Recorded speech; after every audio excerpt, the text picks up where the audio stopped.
If you used ChatGPT before, but you weren't that impressed with the results, you're gonna love this video because this really takes it to the next level. Automatic GPTs that work by themselves and get you results without you having to interact with it. That's the topic of this video. And what they provide is the following. Usually if you interact with ChatGPT, it's you and ChatGPT. You give it commands, it gives you results. And I find that most people that are unimpressed with the results didn't give the best commands to begin with. Or they might have needed internet access to complete the tasks they were looking for. The apps that we're about to look at solve both of these, kind of. And I say that because they're anything but perfect. But they're fascinating, and for certain use cases, they're actually really useful already. So with that being said, it's time to sit back and relax because I'm about to lead you through the world of automatic GPTs and what is possible today. Okay, so first things first, there's many of these and I would put them into two categories. There's the ones that run locally where you kind of need the basics of coding to run them. Auto-GPT and BabyAGI fall into this category. And then there's all the web interfaces that have been popping up over the past few weeks. That's the ones that we'll be looking at this week because realistically for most people, these are the only ones that you're gonna end up using. Now there's different ones and they come with various limitations and capabilities, so we're gonna talk about that in this video. But what all of them have in common is that there's the settings icon and then you have to link up your API key for this to work. You can find your very own API keys here. And before we begin, I would strongly recommend you set up usage limits under billing,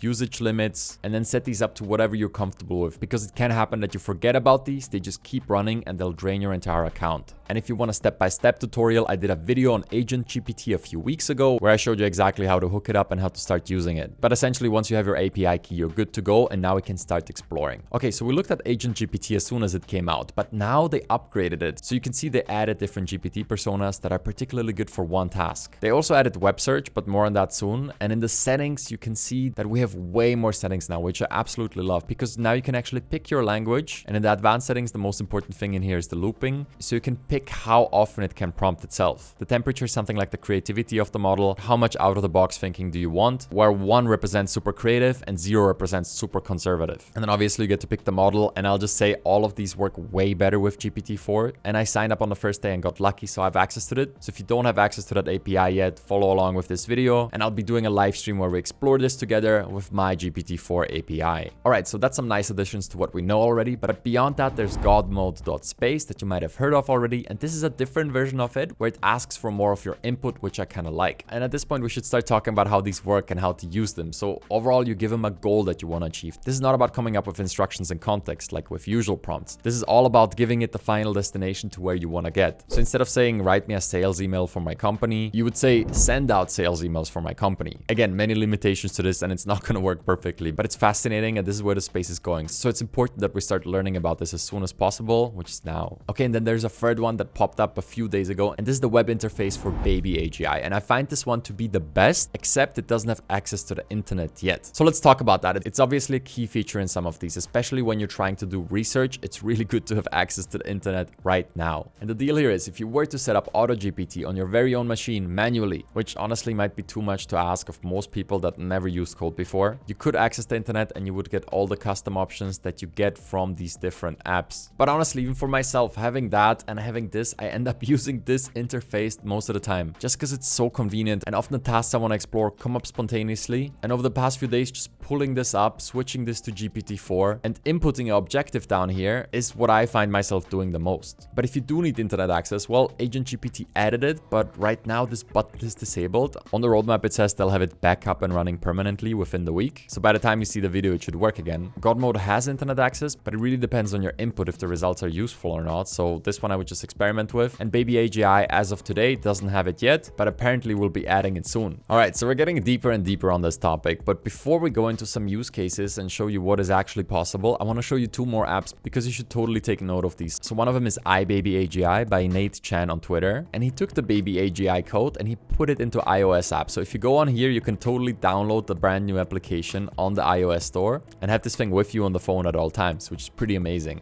And a lot of the things we look at is built on top of the shoulders of Yohei here, which created the original BabyAGI, which by him open sourcing it allowed other people to build on top. And this is the last app I want to show you before we get into the use cases, and that is BabyAGI4All. So you might have heard of this GPT-4 model that is completely free, but quite limited. Well, Detlef here on Twitter went ahead and hooked it up to BabyAGI, and this one only has the basic functionality so far and requires basic coding knowledge for you to run this, but the result would be that you have a simplified version of GPT-4 running on your local machine that can prompt itself, where you deploy various agents and it just works by itself. So really, that's kind of the alpha version of the ultimate thing that you would want to have, right? Automatic version of GPT-4 that can work by itself and complete tasks on your computer by itself. I personally wouldn't recommend this yet. It's too early. I find this free version of GPT-4 called GPT4All to be a little too basic for most use cases. That's why I didn't create a separate video about it. And again, it's also early days for all these Auto-GPTs, Agent GPTs, however you want to call them. So they're not extremely useful yet, although there are some use cases. So now that you have an overview, let's finally get into the practical part of this video. Okay, so I would say let's just dive right in with a prompt that we used on the channel here before.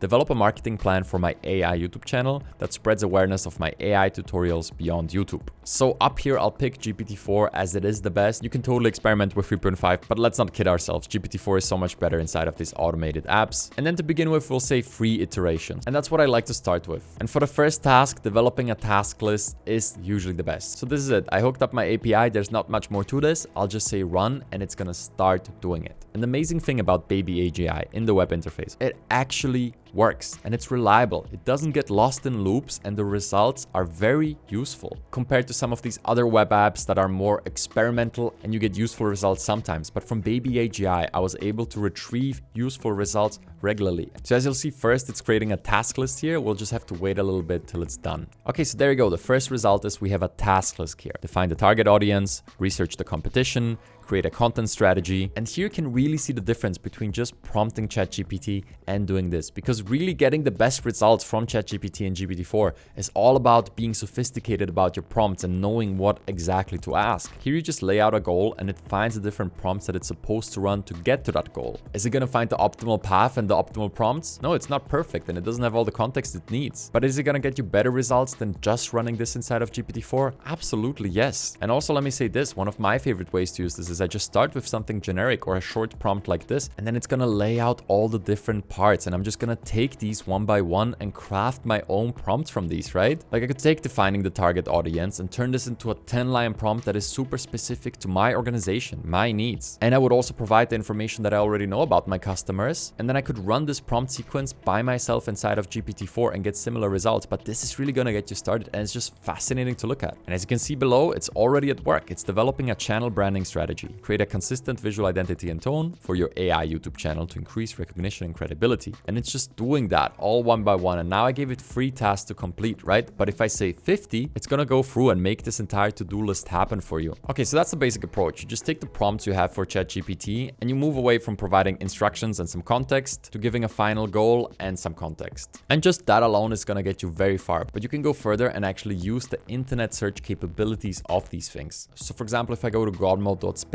and I paste in the prompt that we shared in the weekly newsletter that went out yesterday. And it looks something like this. Use Google Trends, then the URL to Google Trends, to analyze the search volume and interest for keywords related to, and here we're going to replace the product or service. I'm going to say generative AI education, and we're going to say in the AI industry. And then we round it up by saying identify emerging trends and potential niche opportunities. Now we did pick GPT-4 and we're just going to launch this. And as you'll be able to see, Godmode has a little bit of a different approach. It's going to give us the tasks to pick from. So this is more interactive and less automated. Okay, so here's 3 suggestions. So identify relevant keywords related to generative AI education in the AI industry. Sure. Use Google Trends. Yes. And then emerging trends and potential niche opportunities. Sure. Let's launch this. And now it's going to start working. It has these 3 tasks that we defined. And by clicking this button, you can just lean back, have a drink, because this is going to auto approve all the requests for the next 10 minutes. And a good thing about this interface is that you're going to be able to give it some feedback while it performs. So you can add context while it goes. But as you can see, it proposes the first action, right?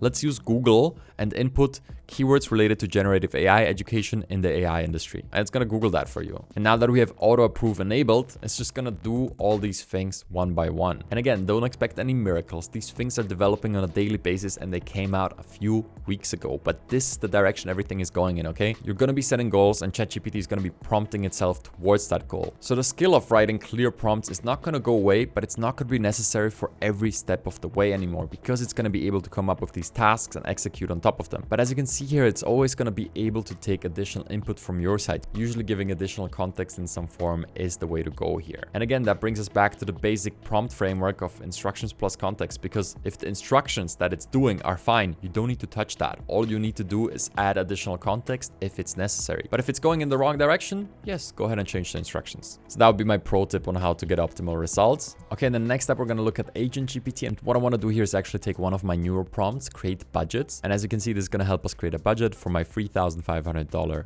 monthly income by allocating funds to rent, groceries, transportation, and health insurance. Then we assign categories to the various expenses we have. And then in the end, we say, while taking into account saving for a wedding in 3 years. Okay, and we're just going to paste this into the goal. And as you can see, we have the instruction here, right? Help me create a budget. And then all of this is context. And this is a classic prompt. And as I said before, you could also reformat this to be focused on the goal. But in this particular case, where it's create me a budget, and then you have all the constraints, that is kind of the goal. You want the budget. That is your goal. So just always pose the question, does my prompt result in some goal? If the answer is yes, it's probably going to work super well in here. Okay, I'm going to switch to GPT-4. We're going to have it on automatic mode. And I'm going to set the loop to 3 iterations to start with. And in this case, I'll take the temperature down to about 0.4. And you can experiment with this, but generally speaking, with something like a budget, you don't want that much creativity, right? It's just like if you're hiring an accountant. You want a super conservative and orderly accountant. That's why I took the temperature down here. I'll just call this budget assistant, and we're ready to deploy our agent, and it's going to start working on this. As you can see, it got right to it. It added the task of calculating the average cost of a wedding right away, because we need to keep that in mind. And if you're paying attention, you would realize, oh, wait, maybe I could have provided it the cost of the wedding that I wanted to calculate for, right? Then it doesn't have to do the step, and it's going to be more precise. So if you wanted to do that, you would stop the agent, add that to your prompt, and rerun it. But let's just go with this. Next up, it researches and suggests a percentage-based budget allocation for essential, discretionary, and saving investment categories. So it respects our categories. That's fantastic. And only then it creates a monthly budget plan. So now it's working on the first thing, and it came up that in the United States, a wedding costs around $28,000. And then it divides it into the 3 years, coming up with the number of $777 that you need to save every single month. Fantastic.